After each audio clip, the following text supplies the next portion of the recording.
बहुत समय पहले भारत में महान मुगल सम्राट हुआ करते थे, जिन्हें बादशाह अकबर के नाम से जाना जाता था। अकबर के शासन में नवरत्न थे, जिनमें से चतुर बीरबल भी शामिल थे। बादशाह अकबर बीरबल से पहली बार जंगल में मिले थे। जब वह रास्ता भटक गए थे, तब बीरबल ने उन्हें रास्ता दिखाया था। उस समय बीरबल को महेशदास के नाम से जाना जाता था। अकबर ने महेशदास का नाम बदलकर बीरबल रख दिया था। साथ ही बीरबल को विशेष सलाहकार के तौर पर अपने दरबार में नियुक्त किया था, क्योंकि बीरबल अधिक बुद्धिमान थे। वो अपने ज्ञान और चतुराई से हर सवाल और उलझन का हल निकाल दिया करते थे। बीरबल बेहद कम समय में महाराजा अकबर के चहेते सलाहकार बन गए थे। इस बात से उनके सभा के अन्य मंत्री और महामंत्री बीरबल से जला करते थे। ये जलन उनके साले मानसिंह को भी थी। इसलिए एक दिन मानसिंह ने बीरबल की परीक्षा लेनी चाहिए। उन्होंने बीरबल से 3 सवाल पूछने चाहे। महाराज अकबर ने भी बीरबल की परीक्षा लेने की अनुमति दे दी। मानसिंह का पहला सवाल था कि आसमान में कितने तारे हैं। ये सवाल सुनकर बीरबल से जलने वाले अन्य दरबारियों को खुशी होने लगी।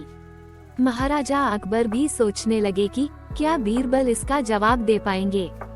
बीरबल ने मुस्कुराते हुए कहा, इसका जवाब तो बहुत ही आसान है, और दरबार में एक भेड़ को लाकर कहा, जितने इस भेड़ के शरीर पर बाल हैं, उतने ही आसमान में तारे हैं। अगर मानसिंह जी को अभी भी संदेह है, तो भेड़ के बाल और आसमान के तारे गिनकर तुलना कर सकते हैं।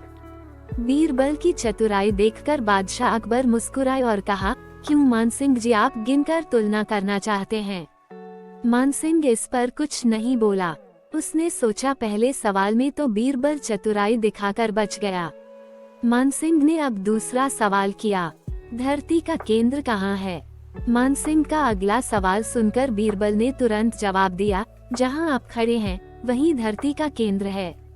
महाराजा अकबर और अन्य दरबारी बीरबल के जवाब को समझ नहीं पा रहे थे।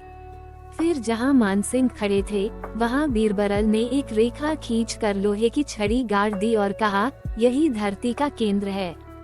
अगर किसी को मेरी बात पर यकीन न हो, तो वह खुद धरती को माप सकता है। बीरबल की चतुराई देखकर मानसिंह सोच में पड़ गए थे। फिर मानसिंह ने एक पहेली को सुलझाने के लिए कहा। मानसिंह का तीसरा सवाल, एक परख है सुंदर मूरत, जो देखे वो उसी की सूरत। फिक्र पहेली पाई न, बोझन लागा आई न। बीरबल पहेली को दोहराते हुए उसके बारे में गौर से सोचने लगे। काफी सोचने के बाद बीरबल कहते हैं, ये तो बहुत ही आसान पहेली है मानसिंह जी, इसका उत्तर तो पहेली में ही है। इसका उत्तर आईना है, जिसमें आईने के सामने खड़ा इंसान एक सुंदर मूरत है। आईने में उसे अपनी सूरत दिखाई देती है। बीरबल ने मानसिंह के सभी सवालों का जवाब बड़े चतुराई से दिया। ये देखकर बादशाह अकबर बहुत खुश हुए और मानसिंह से कहा, क्यों मानसिंह जी, आपको आपके सवालों का जवाब मिल गया ना। मानसिंह अपने आप को अपमानित महसूस कर रहा था। इस कहानी से यह सीख मिलती है कि किसी भी सवाल का जवाब दिया जा सकता है।